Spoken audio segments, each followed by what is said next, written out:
Operation Grapple was a set of 4 British nuclear weapons test series of early atomic bombs and hydrogen bombs carried out in 1957 and 1958 at Malden Island and Kiritimati in the Gilbert and Ellice Islands in the Pacific Ocean as part of the British hydrogen bomb program. 9 nuclear explosions were initiated, culminating in the United Kingdom becoming the third recognized possessor of thermonuclear weapons, and the restoration of the nuclear special relationship with the United States with the 1958 US-UK Mutual Defense Agreement.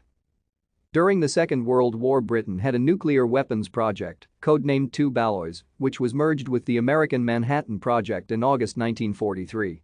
Many of Britain's top scientists participated in the British contribution to the Manhattan Project.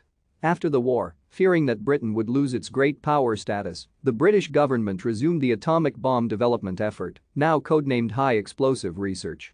The successful test of an atomic bomb in Operation Hurricane in October 1952 represented an extraordinary scientific and technological achievement, but Britain was still several years behind the United States in nuclear weapons technology. In July 1954, the cabinet decided to develop the hydrogen bomb. Thank you for watching. Like and subscribe if you would like to view more of our videos. Have a nice day.